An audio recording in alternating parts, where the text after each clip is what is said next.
quais são as modalidades que a gente tem, né? O que a gente começa, né? O paciente não está tão descompensado, o paciente que está com desconforto leve, a gente pode fazer o cateter nasal, né? Em teoria, a gente pode ofertar até 6 litros por minuto. Na prática, a gente não passa muito de 5, porque mais do que isso causa muito desconforto, fica um vento já bem forte no nariz. Então, causa muito desconforto, causa ressecamento de mucosa, pode causar sangramento, né? Então, na prática, a gente oferece até 5 litros por minuto. Até porque se você ofereceu 5 litros por minuto, o paciente não melhorou de saturação, você precisa ofertar mais oxigênio para ele. Lembrando que aí nessa hora aí que você vai começar a definir se o paciente está fazendo shunt, se o paciente está fazendo distúrbio VQ, né? Você está começando aí a avaliar a terapêutica junto com a fisiopatologia do quadro do paciente.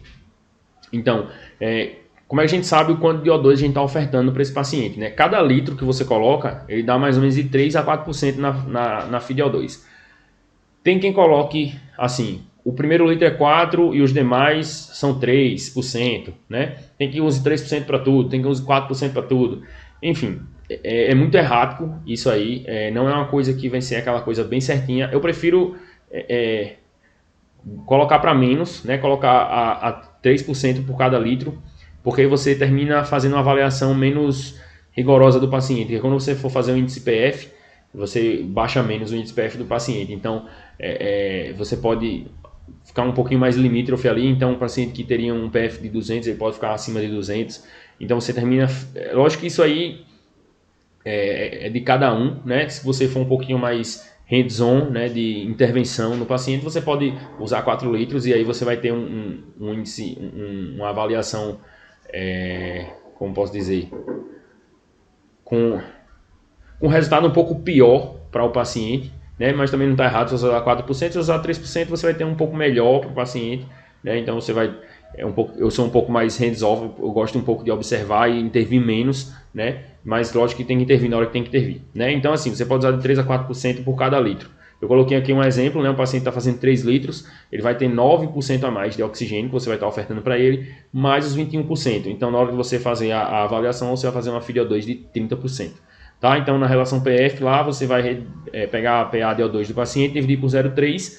E se você for fazer o SF, a saturação de oxigênio do paciente, dividir por 0,3. Beleza? Se você ofertar mais aí até 5, então você chega ali até 35, 40% da oxigenação do paciente. Tá?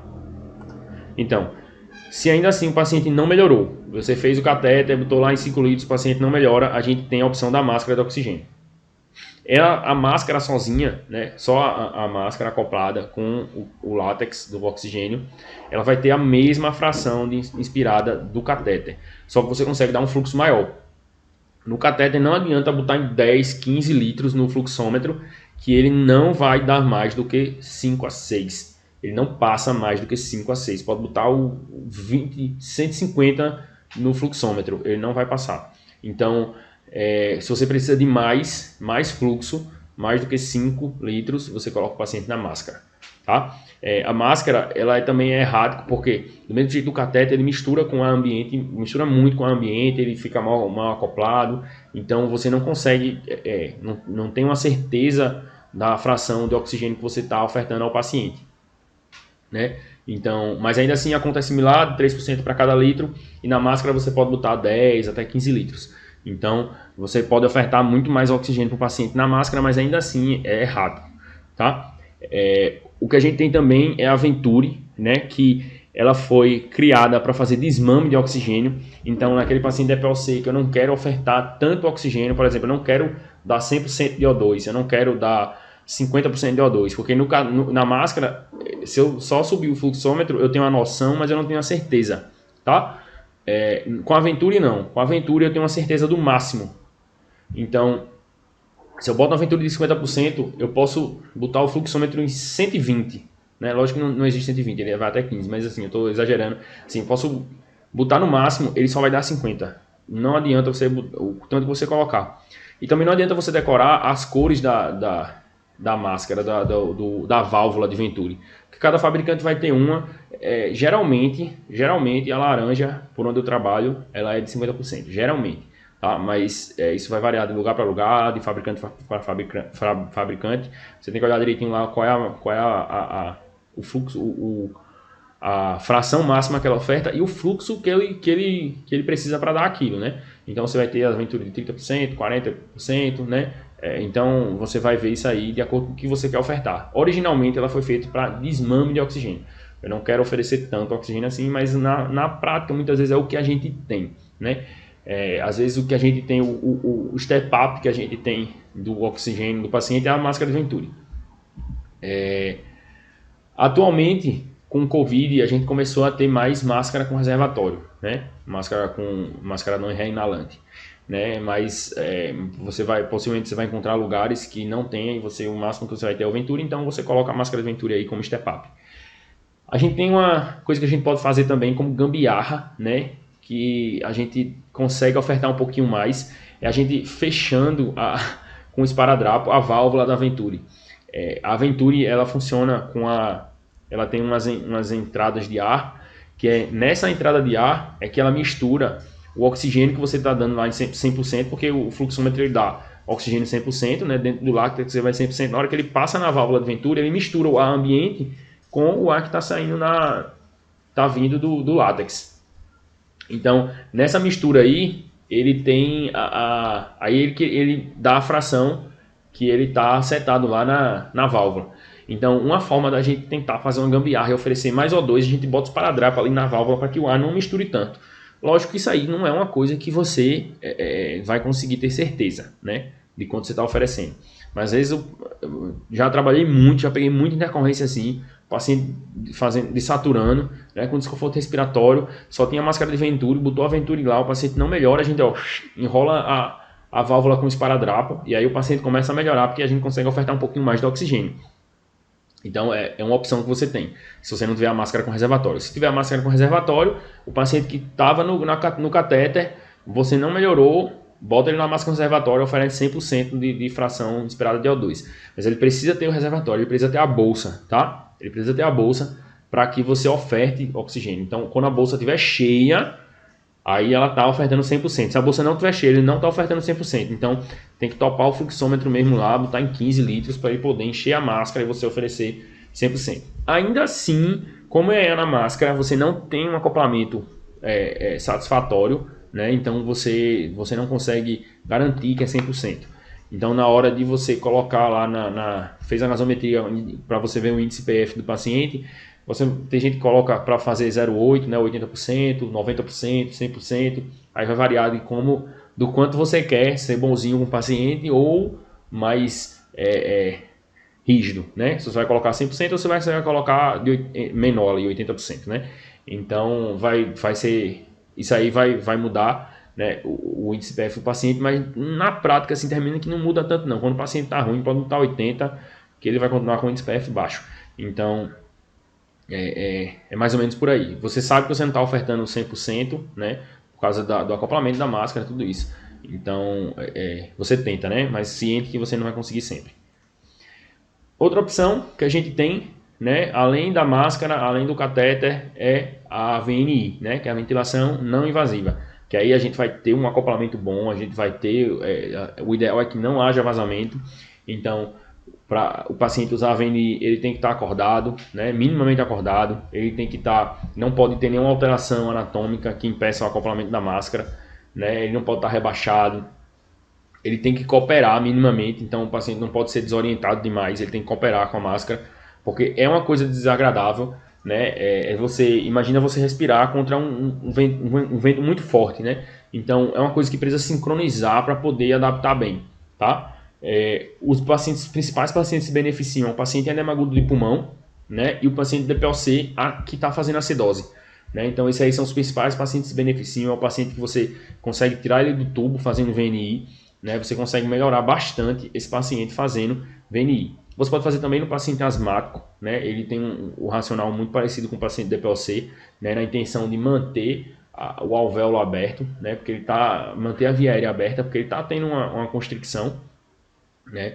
Então, no paciente com edema agudo de pulmão, você vai diminuir o trabalho respiratório, né? Você vai diminuir o retorno venoso, né? Então você vai, pelo aumento da pressão intratorácica, você vai diminuir o retorno venoso, você pode também ter uma melhora na congestão, né? Então, nesse contexto aí, por diminuir o retorno venoso, você enche menos o VD, né? Acumula menos, você tem um VD que trabalha mais tranquilo, você melhora a respiração do paciente, então diminui o trabalho respiratório, ele faz menos esforço, tem menos gasto, né? Tem menos demanda de O2, então você tem você começa a regular aquele desbalanço, né? Oferta e demanda de O2, porque você diminui o trabalho respiratório e aí o paciente melhora, tá? No paciente DPOC também é a mesma lógica, você mantém a via aérea aberta no paciente asmático também, tá? E o ideal, a PIP fisiológica é em torno de 5, então você começa com a PIP ali de 8, e aí vai subindo até onde o paciente tolera, tá? Lógico que o ideal é aí que tem um fisioterapeuta, mas é interessante você saber mais ou menos como é que funciona, saber indicar a VNI para o paciente, né? Para poder ter esse manejo mais adequado, beleza? VNI era isso, né? E aí a outra opção, né, é quando você precisa entubar o paciente. Tá, assim, você também, no paciente com VNI, né, você não pode botar a VNI e sair, sumir, vai deitar no quarto, não. Você tem que ficar ali do lado do paciente, tem que ter alguém que fique ali do lado do paciente reavaliando, né? O paciente ele tem que se manter consciente, ele tem que se adaptar bem. Então tem paciente que você tenta colocar a VNI, com poucos minutos ele não consegue se adaptar, ele piora a frequência respiratória, ele piora a saturação, porque ele não está conseguindo sincronizar bem com a VNI, né? Então é importante que você fique ali reavaliando, você precisa colher a gasometria depois de um tempo também, para ver se melhorou a PA de O2 do paciente, né? Ver se o problema dele era hipercapnia, se ele melhorou também da hipercapnia, né? Como é que está a saturação agora, se melhorou da frequência respiratória, você precisa reavaliar esse paciente, né? Se o paciente ainda assim, você fez o NI, ele não se adaptou, ele não está melhorando, ele inclusive piora, então é um paciente que talvez você precise entubar ele, né, de forma eletiva, para tentar compensar esse distúrbio ventilatório que ele está tendo, né? Distúrbio respiratório, né? Ele está tendo hipoxemia, está tendo hipercapnia, então talvez você precise resolver isso aí com a ventilação invasiva, tá? Então, se você precisou entubar o paciente, né? Precisou botar o paciente na pressão invasiva, né? Na ventilação invasiva, eu vou falar aqui de forma bem breve sobre ventilação invasiva, né? Porque isso aí é assunto para uma aula inteira, tem muitos detalhes. Então, assim, a gente pode, basicamente existem dois modos, né? Você botou o paciente, entubou, você precisa minimamente organizar o ventilador, né? O ideal é que tenha um fisioterapeuta para te ajudar, né? Porque é o pessoal que termina lidando mais, você precisa saber também, né? Mas não é o foco da aula aqui a gente falar de ventilação invasiva. Mas assim, existem basicamente dois modos, né? Que é o controlado por pressão e o controlado por volume. O controlado por pressão, o nome já diz, você define a pressão, mas você não controla o volume, então ele varia. Nisso aí o paciente pode ter um volume corrente ali baixo, né, um volume minuto baixo, e aí você precisa ajustar isso aí na pressão até que você tenha um volume satisfatório, tá? Você, quando controla por pressão, você faz tende a fazer menos trauma, né? Por pressão, porque você está controlando a pressão, mas isso aí você pode ter uma alteração, né, no controle adequado do volume. Quando é controlado por volume, você seta o volume que você quer fazer para o paciente, mas você perde um pouquinho do controle da pressão. Então você pode ter lesão por pressão, né? Uma pressão muito alta, você não consegue controlar objetivamente a pressão, você consegue controlar a pressão por outras variáveis, né? Mas você seta o volume que você quer, então você faz o volume corrente que você quer, tá? Não existe diferença de superioridade, então não existe um modo que é melhor que o outro, não existe, ventilar a pressão é melhor para o paciente do que ventilar o volume ou vice-versa, não. Todos são iguais com relação a desfechos, né? Mas o importante é você usar um modo que você está familiarizado a mexer, né? Você ou a equipe da fisioterapia, a equipe do plantão está familiarizada a mexer. Então, basicamente você escolhe um dos dois e coloca lá. Se você entubou o paciente e você não sabe nem qual botão apertar do ventilador, mas você precisa botar, e você é a única pessoa que está ali, que tem a habilidade de mexer, porque você está trabalhando lá no interior, tem um ventiladorzinho lá de transporte, tem o tubo, tem o material de intubação, mas não tem outra coisa, só tem você lá, não tem fisioterapeuta, você é médico único. Então, você precisa minimamente, se você não sabe ajeitar com detalhes o ventilador, você precisa minimamente ajustar, né? Para você entubou o paciente, ele precisa estar ventilando, né? E o ventilador só vai ajeitar a ventilação, né? Inspiração e expiração. Ele só vai botar o ar com pressão positiva e tirar o ar com pressão, e deixar o ar sair, né? O resto quem vai fazer é o paciente, as trocas e tudo, mas você precisa definir isso aí. Então, existe uma regra básica que o pessoal da fisioterapia não escute, né? Porque isso aí é muito simplório, mas é a regra do 6, né? O que é que você vai fazer? O volume corrente, o volume minuto, ele tem que ser 6 ml por quilo, né? Quilo do peso predito. Então, até 6, tá? Se for um pouquinho abaixo de 6, tá ok. Então você vai fazer, existe um cálculo que o pessoal da física geralmente faz, né? Do peso pela altura. O peso predito é feito com a altura. Você pode procurar como é que faz essa fórmula, ou você pode botar no olhômetro mesmo, mas é só para entender que um paciente de 160 quilos e 1,5 m, ele não tem o mesmo tamanho de pulmão num paciente que tem 2,10 m e 160 quilos, tá? O paciente mais alto, ele tem um pulmão maior, então você coloca um volume, ele tem um volume maior, tá? Então você vai fazer esse 6 ml por quilo do peso predito, beleza?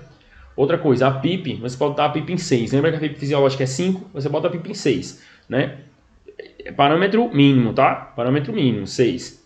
Frequência respiratória, 12, né? Múltiplo de 6, né? Você bota ali entre 10, 16, mais 12. Decora 12, múltiplo de 6. E a pressão de pico aí terminando sendo múltiplo de 6, mas não pode passar de 40, tá? Porque senão você vai ter um risco maior de barotrauma. Mas se quiser botar um múltiplo de 6, 36. Então, usa a regra do 6 se você não souber nada, assim, não sabe nem para onde vai, não sabe nem qual botão apertar, usa a regra do 6, beleza? E aí depois você vai ajustando de acordo com o quadro de insuficiência do paciente, insuficiência respiratória que você está imaginando do paciente. O paciente está fazendo insuficiência respiratória hipercapnia porque ele está fazendo bradicardia por fadiga muscular. Então, no começo, eu posso botar uma frequência maior, porque eu quero tirar o CO2 desse paciente, né? O paciente eu entubei porque ele tem uma pneumonia e não estou conseguindo fazer troca, mas aí eu entubei com parâmetro mínimo, ele não está tranquilo, né? Beleza. Eu entubei o paciente porque ele é um DPOC grave, um asma grave. Aí eu botei a PIP de 6, ele não melhorou nada, sobe a PIP, né? Lembra que a PIP é a pressão expiratória final, né? Pressão expiratória final do alvéolo. Então a PIP é a pressão que mantém o alvéolo aberto. A fisiológica é 5, mas tem paciente que vai precisar de mais. Então, um paciente que a gente precisa manter o alvéolo aberto para fazer troca gasosa, né? Então, vai subindo a PIP lá, 6, 7, 8, 9, 10, né?